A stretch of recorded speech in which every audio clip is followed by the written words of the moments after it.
अस्सलामु अलैकुम वरहमतुल्लाह। अल्हम्दुलिल्लाहि रब्बिल आलमीन वस्सलातु वस्सलामु अला रसूलिहिल अमीन। रब्बिश रह ली सदरी वयस्सिर ली अमरी वहलुल उक़दतम मिन लिसानी यफ़क़हू क़ौली। मुस्लिम इनहेरिटेंस का बैच नंबर 18 है और लेक्चर नंबर 11 है। आज के इस टॉपिक में दो डिस्कशन हैं। एक है shares of grand son and grand daughter, यानी पोता और पोती के हिस्से से मुताल्लिक है। दूसरा है लीविंग इनहेरिटेंस शेयर्स, यानी इसको बोलते हैं तखारुज, अपनी मर्जी से अपने हिस्से को छोड़ देना, तो उसका क्या तरीका होगा। ये हमारा आखिरी लेक्चर है। इंशाल्लाह अगले सेशन में आपका टेस्ट होगा। आवाज़ सबको पहुंच रही है?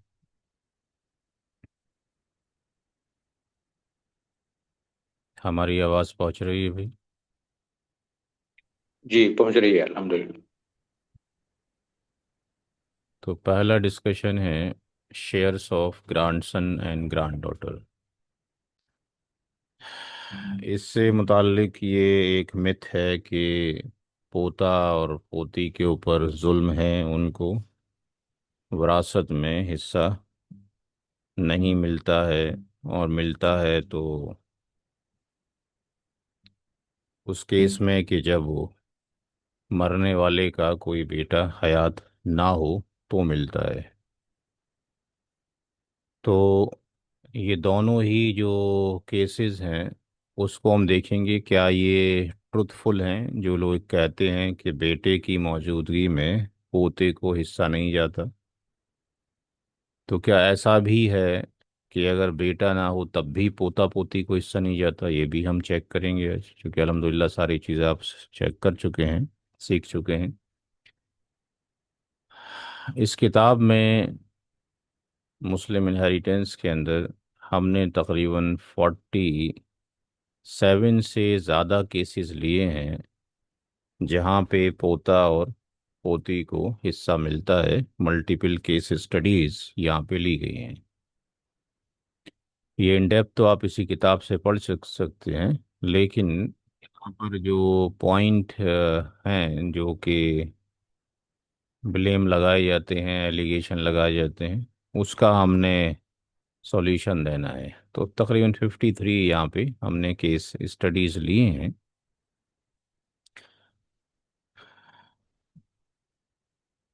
इस किताब के पेज नंबर 185 पर पोता और पोती को सपोर्ट करने के लिए तीन रास्ते दिए गए हैं। वो आप डेप्थ में यहाँ से पढ़ सकते हैं। तो यहाँ पर जो तीन केसेस दे रखे हैं उस केस में ये डिस्कशन किया गया है कि फर्ज कर लीजिए कि हम उसी केस को पहले लेते हैं जो कि आम है, रिवाज में है, कि ये एक बाप था और इसके एक बेटा था S1, और इसका एक बेटा दूसरा S2 था। इसके भी सन और डॉटर थे, और इसके भी सन एंड डॉटर थे। तो पहली जो डेथ हुई वो सन 1 की अगर हो जाती है,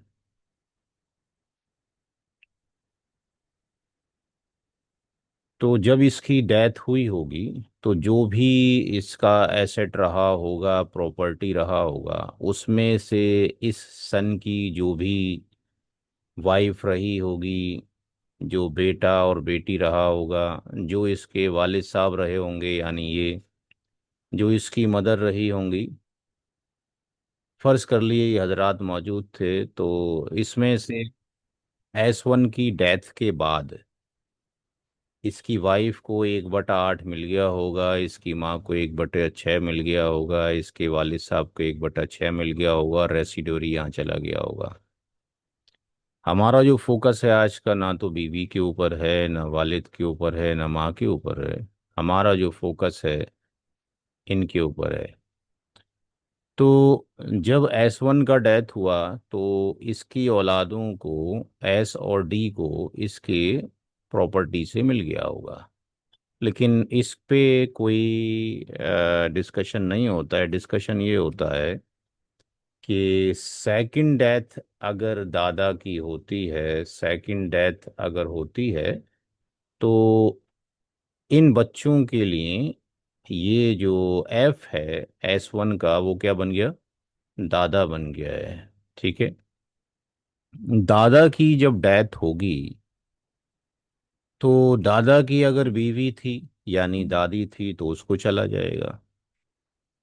अब यहाँ पर दादा की डेथ के बाद अगर फर्ज कर लिए, यही जो यहाँ पर डिस्प्ले है कि S2 है, S है और D है S2 का, जब दादा की डेथ होगी तो क्या S2 के बच्चों को जाएगा, S और D को? जी, कोई जवाब देगा भाई?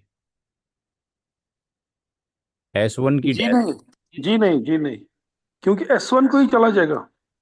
एस वन की डेथ पहले हुई है, जी सेकंड डेथ दादा की हुई है। दादा की जब डेथ हुई है तो S2 मौजूद है, और ये क्लोजेस्ट है विद रेस्पेक्ट टू दी इसके S के और इसके D के।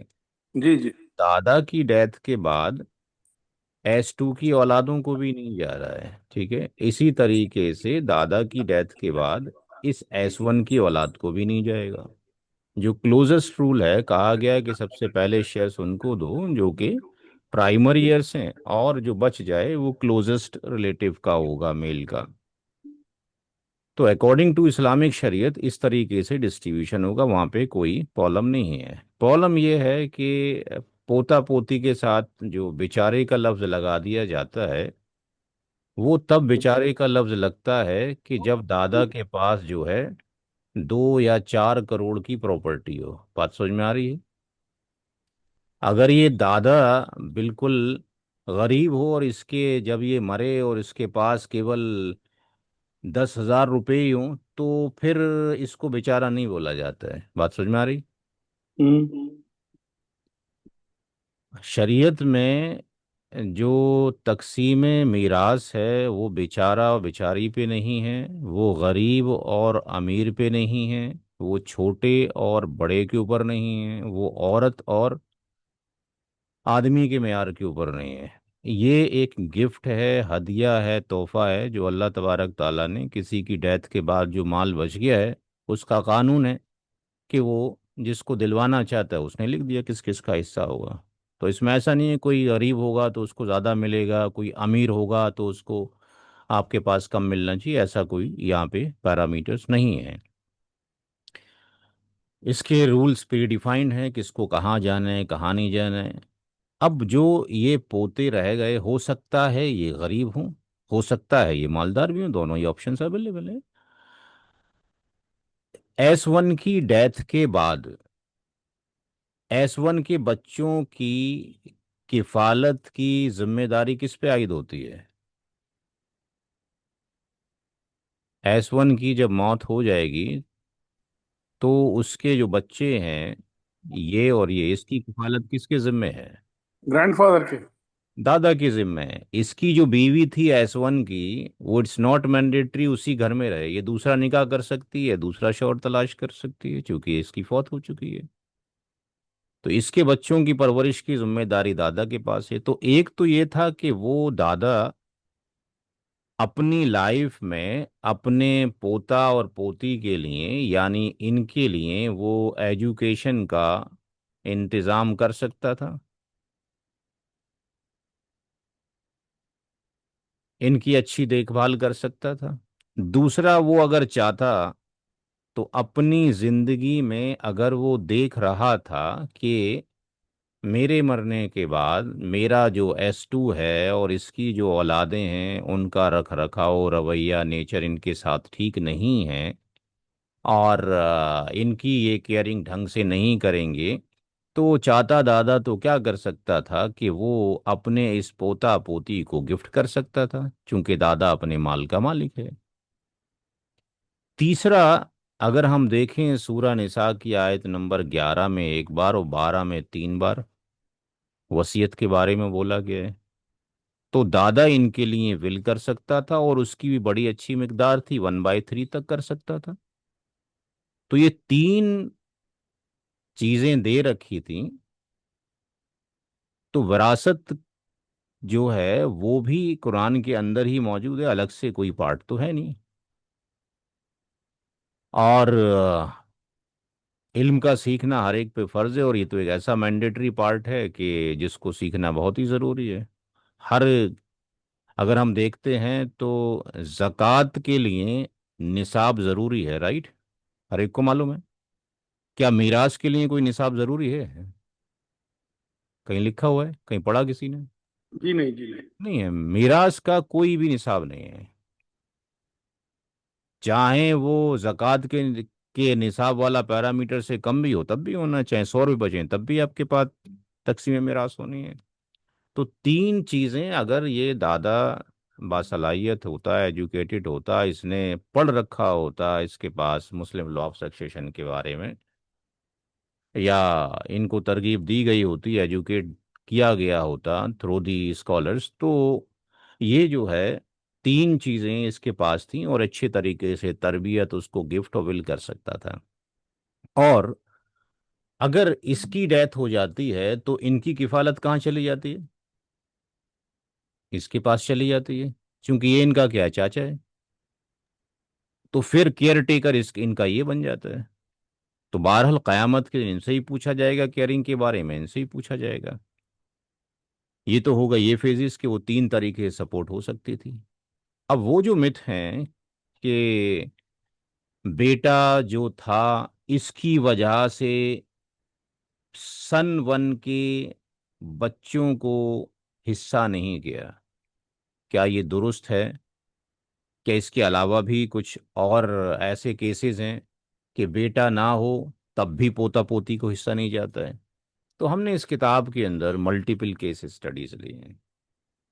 यहाँ पर उन केस स्टडीज को अगर हम देखते हैं तो पेज नंबर 175 की तरफ हम चलते हैं, और क्वेश्चन नंबर 49 पे चलते हैं।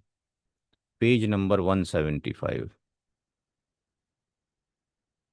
175 में ये कहा गया कि एक पोता है, एक पोती है, दो बेटियां हैं, माँ है और शौहर है। इसमें कहीं बेटा नजर आ रहा है इस सवाल में? कहीं बेटा है? नहीं है। अगर हम इस सवाल का सॉल्यूशन करते हैं तो दो बेटियां जबिलफ्रूज हैं, उनको 2/3 जाएगा। औलाद की मौजूदगी में माँ का हिस्सा 1/6 है। ठीक है जी। औलाद की मौजूदगी में माँ का हिस्सा 1/6 है। और जो शौहर है उसका हिस्सा कितना है? 1/4 है। ठीक। तो यहाँ पे अगर हम देखते हैं तो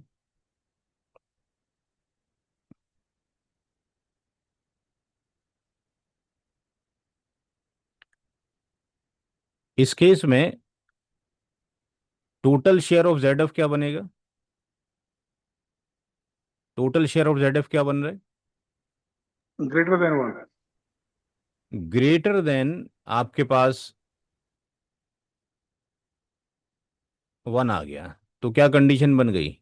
ऑल की। ओके। जब ऑल की बन गई तो ये पीछे जो ग्रैंडसन और ग्रैंड डॉटर थे, इनकी कैटेगरी क्या थी? एबीजे।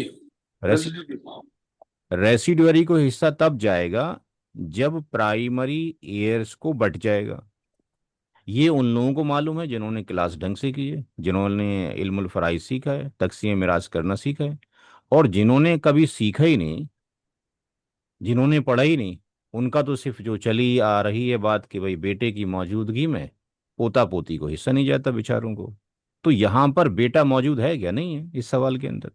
आप ऐसे लोगों को समझा सकते हैं कि भाई इस सवाल में अगर बेटा नहीं है लेकिन मसला ये है कि उन्होंने जब कैलकुलेशन का प्रोसीजर ही नहीं पता तो बात मानने के लिए तैयार नहीं होंगे। इसका मतलब ये है कि हमें अवेयरनेस प्रोग्राम चलाने की ज़रूरत है टाइम टू टाइम। जिन लोगों ने सीख लिया है अल्हम्दुलिल्लाह, अगले हफ्ते आपका टेस्ट हो जाएगा, उसके बाद अपने अपने इलाके में मुहिम छेड़ें और शुरू करें। और इसके का अलग से इस किताब को लेकर, इस किताब का को चाहें तो आप अलग अलग पार्ट में ट्रांसलेशन कर लें, जैसे पोता पोती की हद से अलग से एक किताबचा निकाल लें, पूरे पूरे सेम क्वेश्चन हैं और उसको उर्दू में ट्रांसलेट करके जिस लैंग्वेज में चाहते हैं आगे डिस्ट्रीब्यूट करें, सेल आउट करें, जो भी आप करना चाहते हैं। मेन मकसद है इसको प्रोपेगेट करें। तो यहाँ पे अगर हम देखना चाहते हैं तो यहाँ पर तो हिस्सा जा ही नहीं रहा। बेटी को चला गया, दोनों माँ को चला गया, ये चला गया, यानी इस केस के अंदर बेटा नहीं है। इसका मतलब क्या कंक्लूजन निकला कि ऐसा नहीं है कि बेटे की मौजूदगी में पोता और पोती महरूम होते हैं। दो बेटियां भी पोता और पोती को हिस्सा जाने से रोक देती हैं। ये बात क्लियर हो गई, वाज़ेह हो गई भी सबको? कोई डाउट समझने में जिन्होंने क्लास की है? क्लियर है ये क्वेश्चन? इसमें कोई डाउट तो नहीं किसी को?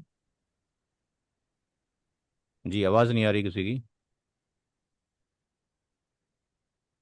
जी जनाब। ठीक। 85 पे फिर चलते हैं, पेज पे वहाँ दूसरा क्वेश्चन देखते हैं। दूसरा क्वेश्चन है पेज नंबर 177 के ऊपर। 177 के ऊपर। 177 में क्या यहाँ पर बेटा दिखाई देता है? सवाल में मरने वाले ने एक पोता छोड़ा है, एक बेटी छोड़ी है, माँ है, बाप है और शौहर है।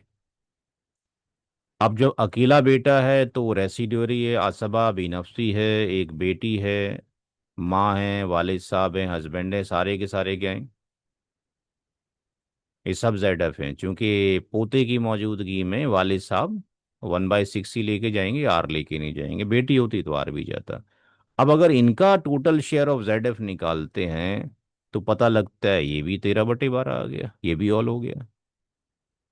तो यहाँ पे पोते को नहीं जा रहा, जबकि बेटा नहीं है, यानी मरने वाले का बेटा नहीं है, फिर भी पोते को हिस्सा नहीं जा रहा। तो हमने दो केसेस अपनी आंखों से देख लिए कि ऐसा नहीं है कि पोता ही, ऐसा नहीं है कि बेटे की मौजूदगी में पोता पोती को हिस्सा नहीं जाता। दो बेटियां हों तब भी जाने से रोक लेती हैं, एक हो तब भी जाने से रुक जाता है। तो इस तरह से बहुत सारी केस स्टडीज हो सकती हैं। तो ये हमें समझाने की ज़रूरत है। ऐसा नहीं है कि सीधा उठा के इस्लामिक शरीयत पे ब्लेम कर दिया जाता है कि ये ठीक नहीं है। और ये तब किया जाता है जब प्रॉपर्टी करोड़ों की होगी। तो 1-2 लाख की हो तो कोई इसके ऊपर किसी को ऑब्जेक्शन नहीं है। 185 पे फिर चलते हैं, दो सवाल हमने देख लिए। तीसरा केस देखते हैं कोई। 177 का देख लिया। अब हम चलते हैं 181 पेज नंबर के ऊपर, 181 के ऊपर। 181 में यहाँ पे ग्रैंड सन है, ग्रैंड डॉटर है, मदर है, फादर है, वाइफ है, एक अलग सवाल ले लिया। यहाँ पे अगर हम देखते हैं तो फिर ये एबीजी बनते हैं। लेकिन यहाँ पर फिर अगर हम देखते हैं तो ये 27/24 आ रहा है, ये ऑल बन रहा है। जब ग्रेटर देन हो गया तो इन्हीं के लिए कम पड़ गया। तो बेटा बेटी या जो पोता पोती है उनके पास कैसे जाएगा? तो यहाँ पर भी पोता पोती को हिस्सा नहीं जा रहा, जबकि यहाँ पर बेटा मौजूद नहीं है। हम वही केस का पहले डिस्कशन कर रहे हैं जहाँ बेटा मौजूद नहीं है, ताकि ये पता लगे कि बेटे के अलावा भी कुछ लोग रोक देते हैं।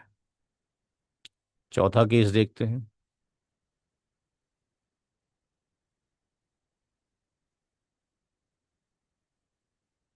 173। 173। 173 में ग्रैंड सन है, ग्रैंड डॉटर है, मदर है, डॉटर है और वाइफ है। अब यहाँ पर पीछे भी एक केस आया था डॉटर वाला। उस वाले केस में तो पोते को हिस्सा नहीं जा रहा था, लेकिन क्या इस केस में जाएगा? तो हम देखते हैं कि इस वाले केस में total share of Z F 19/24 बन रहा है। और यहाँ पे पोता पोती को हिस्सा जा रहा है। जो कैलकुलेशन आपके सामने है, जिन लोगों ने क्लास की उनको अंडरस्टैंड सारी की सारी हो रही होगी, बताने की ज़रूरत यहाँ पे नहीं है।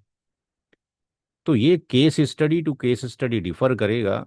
हमें प्रोसीजर पता होना चाहिए, सबसे पहले जेडएफ को देना है, उनसे बचेगा तो रेसिडरी को देना है। तो मिल भी सकता है, नहीं मिल सकता है, अभी तक इसके अंदर बेटा नहीं आया। और देखते हैं आगे जाके अगर बेटा आ जाएगा तो क्या होगा। तो यहाँ पर पेज नंबर 85 पर मल्टीपल केस स्टडी में हमने ये शो किया है कि बेटा नहीं है, दो बेटियां भी रोक लेती हैं, एक बेटी भी रोक लेती है।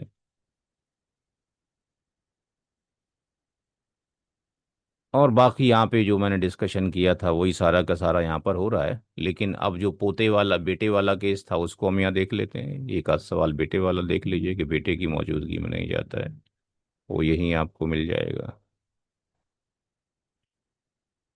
यहाँ पे इस केस में वही केस है जो हम अक्सर सुनते हैं कि बेटा है तो ग्रैंड सन ग्रैंड डॉटर को नहीं जाना है, तो यहाँ पे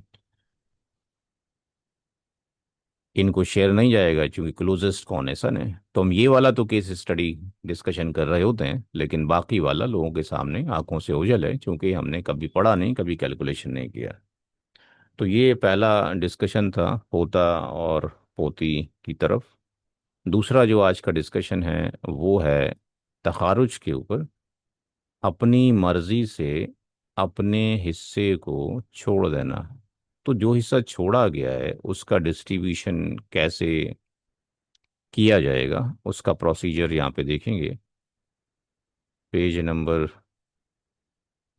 352, 352।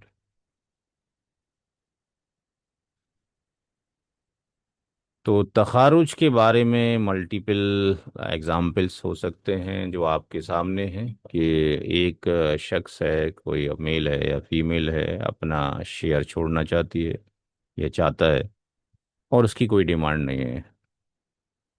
दूसरा केस बन सकता है कि कोई ये कहना चाहता है कि भाई मुझे जो भी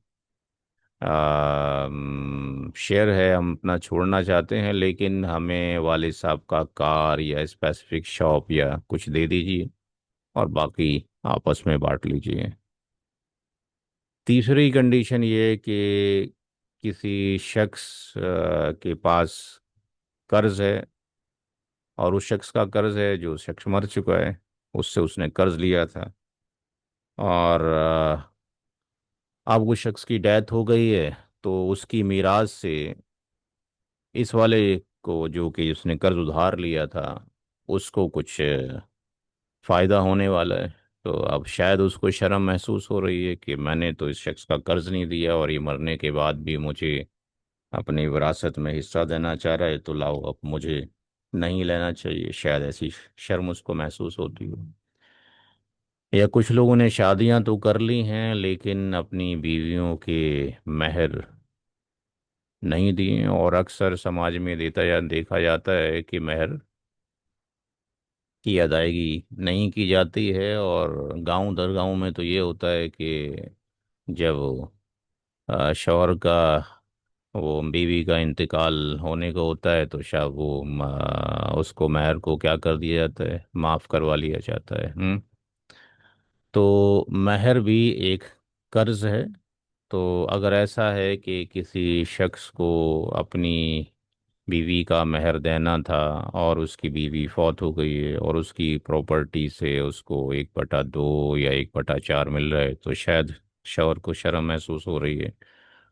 तो वो नहीं लेना चाहता कि भाई हमने अपनी बीवी का महर नहीं दिया था तो अब हमें ये तरके में हिस्सा नहीं चाहिए, आपस में जो वारिसीन है वो बांट लें। तो बहरहाल ये तीन कंडीशंस हमें मल्टीपल जो बुक्स स्टडी किया वहाँ से मिला, इन तीनों को हमने यहाँ पे कोट कर दिया है। अब इसका तरीका क्या हो कि जिस शख्स ने अपना शेयर छोड़ा है उसको कैसे तकसीम किया जाए। तो इस किताब में हमने दो मेथड लिखे हुए हैं। एक तरीका तो ये कि जैसे आप कैलकुलेशन करते आए हैं आज तक, वैसा ही करें। जो शख्स अपना शेयर छोड़ना चाहता है उसका हिस्सा निकाल कर उसके हवाले कर दें कि भाई ये आपका हिस्सा हो गया। अब जो हिस्सा बचा है, जो हिस्सा उस शख्स के पास गया है जो अपना शेयर छोड़ना चाहता है, उसके हिस्से को दोबारा से जो रेस्ट ऑफ द मेंबर्स हैं उनमें डिस्ट्रीब्यूट कर दिया जाए। बात समझ में आ गई? हर एक इंडिविजुअल को उसका हिस्सा मिल गया। जो अपना हिस्सा छोड़ना चाहता है उसके हिस्से को एक्सेप्ट दैट पर्सन, अब बाकी वारिसीन में उसको दोबारा से डिस्ट्रीब्यूट कर दिया जाए। एक तरीका तो ये है। तो इसमें दो बार कैलकुलेशन करना पड़ेगा, किसके अंदर? मेथड वन के अंदर, कि आप फर्स्ट टाइम डिस्ट्रीब्यूशन कर रहे हैं और जो बचा है फिर उसको दोबारा से फिर डिस्ट्रीब्यूट करेंगे। दूसरा जो मेथड है जो मुझे बेटर लगता है, इसमें कैलकुलेशन एक ही बार करनी है।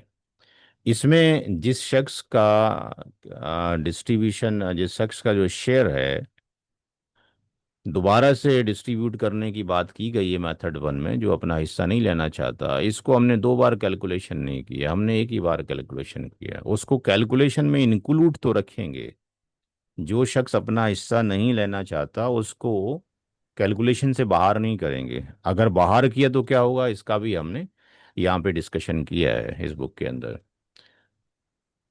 उस शख्स को तब तक क्वेश्चंस में रखेंगे तब तक सारे लोगों के फ्रैक्शनल शेयर्स जो है नहीं निकल जाते हैं। और जब फ्रैक्शनल शेयर्स निकल जाएंगे तो जो अपना हिस्सा नहीं लेना चाहता है उसको कैलकुलेशन से बाहर कर देंगे।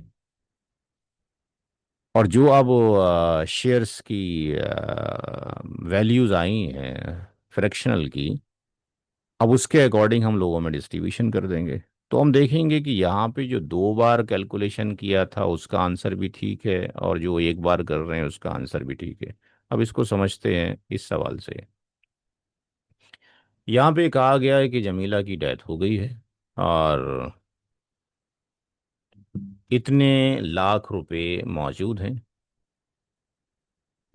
6 लाख रुपए। और उसने अपने पीछे अपने शौहर को, अपनी माँ को और अपने एक चाचा को छोड़ा हुआ है। शौहर का कहना ये है कि भाई हमने अपनी बीवी का जो है महर अदा नहीं किया था तो हम हिस्सा नहीं लेना चाहते हैं, हमारा हिस्सा जो है बाकी वारिसीन आपस में बांट लें। तो एक तो ये हो सकता था कि शौहर ने अपना हिस्सा लिया जो भी बनता था, यानी यहाँ पे औलाद तो दिखाई दे नहीं रही है। ठीक है जी, यहाँ औलाद नहीं है, औलाद नहीं है तो शौहर का कितना हिस्सा हो गया 6 लाख में से? 1/2, 3 लाख। 3 लाख हो गया। तो एक तरीका तो ये वह शौहर की मर्जी है, उसके हाथ में आ गया, वो इसको पकड़ा दे या इसको पकड़ा दे। एक तरीका तो ये।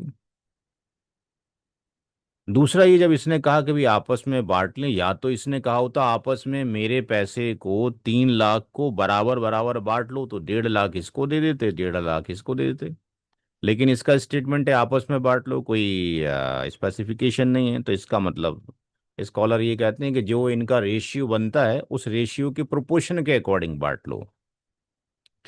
और ये बात ज़्यादा मुनासिब है। तो अब हम देखते हैं इसके दोनों मेथड। कैलकुलेशन तो कोई टफ नहीं है क्योंकि आपको मालूम है, लेकिन अब इसका कैलकुलेशन अप्रोच देखते हैं दोनों मेथड से। कि अगर हम हस्बैंड को 1/2 देते हैं, माँ को 1/3 है चूंकि औलाद नहीं है, अब बाकी जो बचा वो अंकल ले जाएंगे।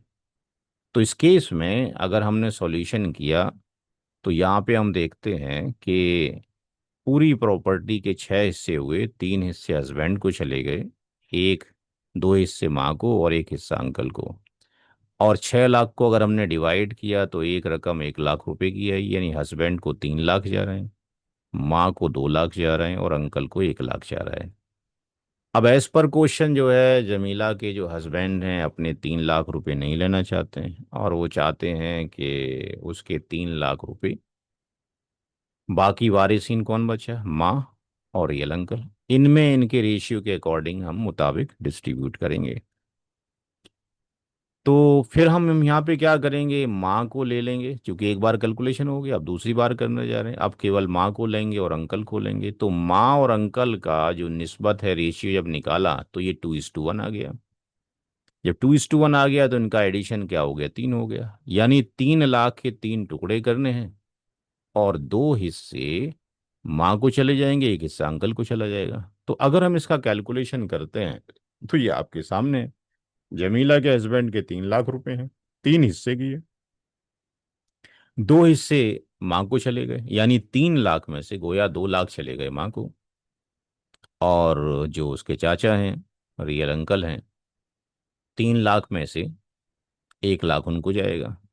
तो इस तरीके से माँ को जो टोटल रकम मिल रही है, दो तो उसको मिल रही थी डायरेक्टली, और दो किससे मिल रही है, जमीला के हस्बैंड से, यानी 4 लाख मिल रही है। और अंकल को कितनी जा रही है, 2 लाख जा रही है। यानी टोटल 6 लाख तकसीम हो गए। तो पहली अप्रोच में 2 बार कैलकुलेशन किया गया। दूसरी जो हम अप्रोच लेते हैं, उसमें पहला स्टेप तो सेम रहा, और दूसरा स्टेप भी सेम है, तीसरा स्टेप भी सेम है, और चौथा स्टेप भी सेम है। यानी मेथड नंबर 2 के अंदर और 1 के अंदर जो 4 स्टेप्स हैं वो कॉमन है। यहाँ पे एक पांचवा स्टेप आ गया। जो शख्स अपना हिस्सा नहीं लेना चाहता है उसके शेयर को ड्रॉप कर दो। 1/2 ये नहीं लेना चाहता है, इसके शेयर को यहाँ से ड्रॉप कर दिए। तो यहाँ पे डायरेक्टली जो है 2:1 फाइंड आउट हो गया। तो 2 हिस्से यहाँ पे चले जाएंगे माँ को, और एक हिस्सा अंकल को चला जाएगा। तो हमें वो 2 बार करने की ज़रूरत ही नहीं है। हमें हस्बैंड का हिस्सा निकाला, माँ का हिस्सा निकाला, फिक्स था। हस्बैंड को अगर स्टार्टिंग से ड्रॉप कर देते तो क्या होता, वो आगे देखते हैं। तो इसको रखेंगे जब तक कि उस शख्स को कैलकुलेशन में रखेंगे, जब तक कि जो रेसिडुअरी हैं या बाकी लोग हैं सबके फ्रैक्शनल शेयर हमें मालूम नहीं हो जाते हैं। अब चूंकि रियल अंकल का मालूम हो चुका है तो हस्बैंड को यहाँ से हटा दीजिए। बाकी जो बचे, इनके जो रेशियो आया वो 3 आ गया आपके पास, 2:1 आ गया, एडिशन 3 हो गया। तो 3 पार्ट में डिवाइड कर दें, 2 हिस्से माँ को दे दें, 4 लाख सीधे माँ को चले गए और एक अंकल को चले गए। तो मेथड 2 हमने देखा कि दोनों के आंसर सेम है, और मेथड 2 में कोई दिक्कत नहीं है। बट हम जो किताबें देखते हैं, जो अक्सर मदारिस में पढ़ाई जाती हैं, उसमें पहला वाला मेथड प्रीफर किया जाता है, दो दो बार, चूंकि वो जो चला आ रहा है वो कॉपी एंड पेस्ट होता चला आ रहा है मेरे अकॉर्डिंग। तो दूसरा वाला मेथड ज़्यादा बेस्ट है। वो क्या करते हैं, पहले कैलकुलेशन करते हैं, जो बचता है फिर दोबारा से फर्दर कैलकुलेशन करते हैं। तो आपकी आंखों के सामने देख रहे हैं आप कि भाई यहाँ पे पहले मेथड से करें या दूसरे से करें, we are getting the same answer. तो दूसरा मेथड ज़्यादा फीस। जी, कोई सवाल पूछा किसी ने? नहीं। अब यहाँ पर हम उस चीज को डिस्कशन करना चाहते हैं कि अगर कोई शख्स ये समझ ले कि मुझे अपना हिस्सा नहीं लेना है, आपस में बांट लो। तो अगर हमने ऐसा मिस्टेक किया तो ये ब्लेंडर मिस्टेक है। शौहर ने कहा कि मुझे हिस्सा नहीं चाहिए, आपस में बांट लो, तो आपने एक वारिस को कैलकुलेशन से जड़ से ही हटा दिया स्टार्टिंग से। तो क्या होने वाला, देखिए आपने क्या किया यहां से, जमीला के हस्बैंड को कैलकुलेशन से ही गायब कर दिया। तो कितने लोग बचे अब, माँ और चाचा। माँ को 1/3, तो चाचा को कितने चला जाएगा, 2/3। तो इस केस में पूरी प्रॉपर्टी के 3 हिस्से हो रहे हैं, और यहां पर जब 3 हिस्से हो रहे हैं तो माँ को कितना जा रहा है, 2 लाख, और अंकल को कितना जा रहा है, 4 lakh. Now the question is that Jamila के हस्बैंड ने 3 लाख रुपए छोड़े थे, उस 3 लाख में से इसको कुछ मिला गया? जी,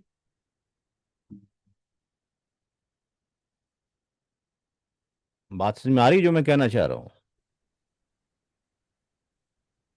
जो 3 लाख रुपए जमीला के हस्बैंड ने छोड़े हैं उसमें से इस माँ को कुछ गया है क्या? जी नहीं, नहीं, कुछ नहीं गया गया। 1 लाख ही गया। कहाँ गया? नहीं नहीं, उसका अपना ही 1/3 निकला, जो पहले ही 1/3 उसका अपना शेयर था वो ले लिया। उसका तो अपना शेयर मिल रहा है ना माँ का। रेसिड्यूअरी माँ सारा जो है रियल अंकल ले गया। जो जमीला के शौहर ने छोड़ा था और कहा था कि भाई आपस में बांट लेना, और आपने कैलकुलेशन में क्या कर दिया, शौहर को ही खारिज कर दिया स्टार्टिंग के, भाई हम दो ही लोग तो बचे हैं, आपस में बांट लेंगे। और कैलकुलेशन किया उसके अकॉर्डिंग जो कर, अंकल को सिर्फ 1 लाख का, तो अंकल को जो है 4 लाख मिल गए। अंकल को सिर्फ 1 लाख, 1 लाख आना था तो पूरे 3 लाख उन्हीं को मिल गए, 4 लाख हो गए। ठीक है, क्योंकि हमने कैलकुलेशन गलती कर दिया। सही कैलकुलेशन हमने आपको यहाँ दिखाया ऊपर पहले। हमने सही कैलकुलेशन यहाँ पे दिखाया कि अंकल को जो है, आपके पास जो जाने हैं वो 2 लाख जाने हैं टोटल, और इसको जाने हैं 4 लाख जाने हैं। सेकंड मेथड के अंदर हमने शॉर्टकट कर दिया। पहले मेथड में 2 बार कैलकुलेशन किया था कि जो उन्होंने छोड़े थे, हस्बैंड ने जो छोड़ा था उसमें से 1 लाख रुपए मिलना था। सेकंड वाले अप्रोच में इसका जिक्र ही नहीं है, क्योंकि हमें मैथमेटिकल पता है जो छोड़ेगा, जो लोग रेशियो बचा है उनका एग्जैक्टली जाने का है। तो याद ये रखना है कि जो शख्स अपना हिस्सा नहीं लेना चाहता है उसको सिरे से निगलेक्ट नहीं करना है। तब तक नहीं करना है जब तक कि सारे लोगों के फ्रैक्शनल शेयर्स ना आ जाएं। तो यहाँ से हमने समरी ये लिख दिया कि भाई यहाँ से क्लियर हो गया है कि अगर किसी शख्स को आइसोलेट कर दिया गया हमारे सवाल में, तो माँ को तो अपना 2 लाख ही मिल रहा है, हस्बैंड ने जो छोड़ा था उससे तो उसको कुछ फायदा हुआ ही नहीं है। तो आई थिंक ये बात क्लियर हो गई होगी कि ऐसी गलती नहीं करनी है। कैलकुलेशन जो करनी है उनमें सबको काउंट करना है, चाहे कोई अपना हिस्सा नहीं लेना चाहता हो उसको भी। कैलकुलेशन का तरीका आपके ऊपर डिपेंड है। आप मेथड 1 फॉलो करना चाहते हैं तो मेथड 1 में आप 2 बार करेंगे। पहले बार जब किया तो हर एक को अपने अपने हिस्से मिल गए। अब जो छोड़ना चाहता है हस्बैंड 3 लाख, उसको फर्दर से करना है तो माँ और चाचा के बीच में करना है। तो इनकी निस्बत दोबारा से निकालें, फिर उनको दोबारा से डिस्ट्रीब्यूट करें। बात बराबरी है जो कि सेकंड मेथड के अंदर आ रही है। तो हमारा कोर्स जो है अल्हम्दुलिल्लाह सारा हमने कंप्लीट कर लिया है जैसे वादा किया गया था। और जनाब। अगले हफ्ते 5 सितंबर में हमारा होना है एग्ज़ामिनेशन। और वो उसमें दो हम पार्ट रखेंगे, माइनर और मेजर।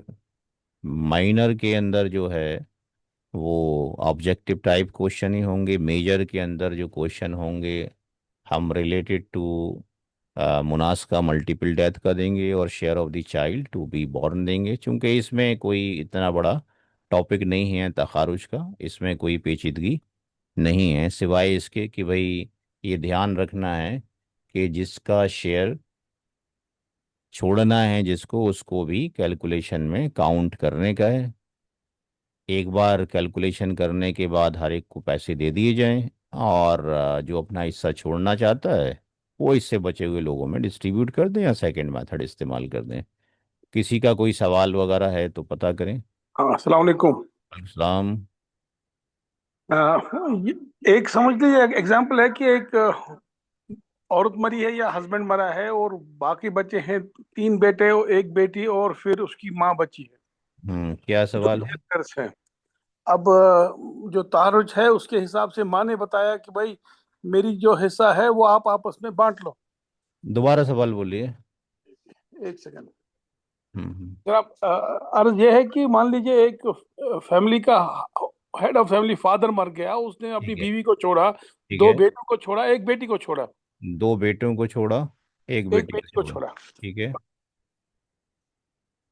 जी। हाँ। उसके बाद ये हुआ कि माँ ने बोला कि भाई जो मेरा प्रॉपर्टी का शेयर है उसको आप आपस में हम्म। बांट लो, मुझे इसमें कुछ नहीं चाहिए।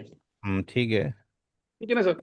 उसके बाद ये मामला था कि ये गिफ्ट जो आपने हमें गिफ्ट बनाया है, जिसमें बताया आपने कि गिफ्ट जो होता है वो इक्वली बांटना है, और यहाँ पर तहारुज में आपने बताया कि वो उसी शेयर से जाएगा जिस शेयर से प्रॉपर्टी बटेगी। तो नहीं तो, इस हाँ गिफ्ट तो और तहारुज को हम किस तरीके से डिफ्रेंशिएट कर सकते हैं?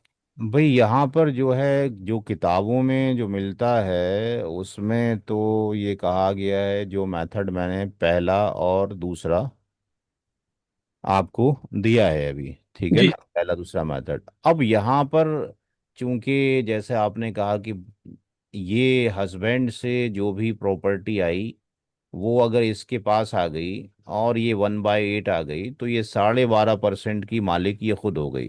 जी जी इसको जो ये मिला इनहेरिटेंस के तौर पे। जी जी अगर ये मर जाती तो ये फिर इनहेरिटेंस बच के इनमें डिस्ट्रीब्यूशन होता, बाकी में फर्दर होता। जी सर। अब चूंकि इस से रिलेशन इनका जो है वो औलाद का है, तो मेरी अपनी पर्सनल राय यह है कि औलाद के बीच में अगर इसको हम डिस्ट्रीब्यूट करना चाहते हैं तो इक्वल कर दें तो ज़्यादा मुनासिब रहेगा। ओके, तो ये तारुज में आएगा कि गिफ्ट में आएगा? क्योंकि ये एक मसला मेरे सामने था, तो मैं पूछना चाहता था कुछ दिन से, लेकिन क्योंकि अब आपने तारुज पढ़ा, तारुज में अगर कोई निकल जाता है और वो बोलता है कि आपस में बांट लो, हम्म। तो क्या उसको 2:2:1 के हिसाब से बांटे, कि उसको 1:1:1 से बांटे? देखिए वहाँ पर मैंने काफ़ी स्कॉलर से इसके ऊपर डिस्कशन किया, जो इसके ऊपर कैलकुलेशन बेस्ड काम कर रहे हैं। तो उन्होंने ये कहा कि भाई इसमें एक राय तो ये हो सकती है कि जिस शख्स को मिला है वो ये कहता है जी आपस में बराबर बांट लो, तो बराबर बांट देना चाहिए। हम्म। और अगर वो ये नहीं कहता है कि आपस में बराबर बांटो, वो कहता है भी जो मेरा पैसा है वो आप बांट लें, और उसने कोई मेंशन नहीं किया, या तो ये था पूरा पैसा उठा के किसी एक शख्स को दे सकता था ये, जी जी इसकी मर्जी थी, या इसने कहा आपस में बराबर बांट लो, ना तो उसने किसी एक को दिया ना ये कहा बराबर बांट लो, तो फिर तीसरा स्टेटमेंट यही बचता है कि रेशियो के अकॉर्डिंग बांट लो। ठीक है, शुक्रिया। एक एक तो इक्वल हो गया, एक का भाई बराबर बांट लो, एक किसी स्पेसिफिक को स्पेसिफाई कर दिया, किसी को भी दे दिया। तीसरे में है कि भाई जो बचा अब वो आपके पास रेशियो बेस्ड बचा है, तो ठीक मैं है। से औलादों में बराबर बांट दिया जाए तो अच्छी सी बात है। ए, नहीं नहीं, वो असल बाकी में, थर्ड थर्ड पार्टी के लिए तो रेशियो बेस्ड ही ठीक है। हाँ नहीं नहीं, एक्चुअली जो बच्चे थे, मैं असल में ये एक रियल केस था, हम्म। और इस पर मैंने बताया था उनको कि भाई ये गिफ्ट आएगा, तो लेकिन मैं तब तहारुज के बारे में नहीं समझा था। हम्म। तो लेकिन इसीलिए मैंने आपसे पूछा, क्योंकि तहारुज में आएगा तो अगर उसने बताया कि भाई मैं इससे अपना हक ले लेती हूँ, तो वो आप अपनी इनहेरिटेंस में डाल दो, और सब पार्टनर्स मतलब राजी है, और हम्म। दो दो एक में बटेगा, तो वो उसमें जायज हो सकता है। हाँ तो मैं एक काम कर लेता हूँ फिर भी, क्योंकि मैं कोई मुफ्ती या स्कॉलर तो नहीं हूँ, मैं एक सिर्फ एक स्टूडेंट हूँ और कैलकुलेशन को आसानी से समझाने की कोशिश करता हूँ। तो मैं एक काम कर लेता हूँ कि मैं इस सवाल को जो आपने दिया है कि भाई शौहर की मौत हो चुकी है जी और बीवी और दो बेटे और एक बेटी बची है, और अब माँ ये कहती है कि भाई मैं अपना हिस्सा नहीं लेना चाहती, और ये आपस में ये दो बेटे और एक बेटी में बांट दिया जाए, तो इसको तखारुज के मुताबिक डिस्ट्रीब्यूशन करें या बराबर डिस्ट्रीब्यूशन करें। मैं आपका जो है इसको स्कॉलर से पता करके आपको वॉइस बहुत रिकॉर्डिंग भेज देता हूँ। बहुत बहुत शुक्रिया, बहुत बहुत ठीक शुक्रिया, है जी। बहुत बहुत शुक्रिया, हाँ बहुत जहाँ पे इश्काल हो पूछ लेना चाहिए। बहुत। और किसी का कोई सवाल है भाई? हमने आपकी तरफ जो पोस्टर भेजा है उसको जगह जगह भेज दीजिए, क्योंकि अभी तक अंडमान निकोबार से एक साहब आए थे, फलाही साहब, तो उन्होंने जो है अपनी वहाँ जो टीम काम कर रही है दावा की अंडमान निकोबार में, वहाँ से तकरीबन 40 लोगों को उन्होंने बैच नंबर 19 के अंदर ऐड करवा दिया है। बाकी स्टेट से कोई भी हमें अभी नहीं मिला है, और 15 दिन रह गए हैं, तो उसको फॉरवर्ड करें, क्योंकि मैंने हर एक ग्रुप में भेज दिया, आई थिंक मिल गया होगा आपको सबको जो बना के भेजा गया है। नए बैच के बारे में इन्फॉर्मेशन चली गई ना सबको? जी जी, 12 तारीख से जो शुरू हो। हाँ उसको आप हर एक जगह भेज दीजिए जहाँ जहाँ भेज सकते हैं, ताकि ज़्यादा से ज़्यादा लोग ज्वाइन करें और सीखें उसको। तो इंशाल्लाह अगले उसमें टेस्ट जो अपलोड करना है कितने बजे करना है ये बता दीजिए हमारे को, जो सबकी राय हो। 5 तारीख में हमारा जो टेस्ट होना है उसमें टेस्ट कितने बजे हम अपलोड करें? सुबह सुबह कर लेते तो अच्छा था, पूरा मिल जाता हमको, 24 घंटे में वापस भेज देते। जी बाकी लोग जो ऑनलाइन हैं भाई, किस क्या राय है बाकी लोगों की? कितने बजे अपलोड करें? जवाब नहीं आ रहा भाई किसी का भी, खामोशी क्यों है? रात में ही ठीक रहेगा। वरना संडे कर लें, अगर सुबह में करना है तो संडे ठीक रहेगा। तो शाम में कितने बजे भेज हम दें? शाम में ईशा के बाद फौरन शुरू कर दे तो 2.5 घंटा कंटिन्यू हो जैसे जाएगा। 8 बजे तक। 8 बजे भेज दें। जी। तो 8 बजे पेपर को हम अपलोड कर देते हैं माइनर वाले को 8 PM के ऊपर, ठीक है। और 2.5 घंटे का पेपर होगा, तो हमें जो है अ, ये मिल जाना चाहिए 10:30 बजे। और ऑब्जेक्टिव टाइप होगा तो जैसे पहला कोई क्वेश्चन है तो उसका ABCD 4 ऑप्शन है। अगर उसका C ठीक है तो आपने आंसर में इतनी लिखना है कि 1 का C। ठीक है। जी जी। नहीं, अर्ज ये है कि 8 बजे जो है वो बिल्कुल ईशा का टाइम हो जाएगा, तो ईशा नहीं, छूट। उसके उसके लिए हम ये ऑप्शन रख देते हैं क्योंकि सब संजीदा लोग हैं और सबने आखिरत बनानी है अपनी।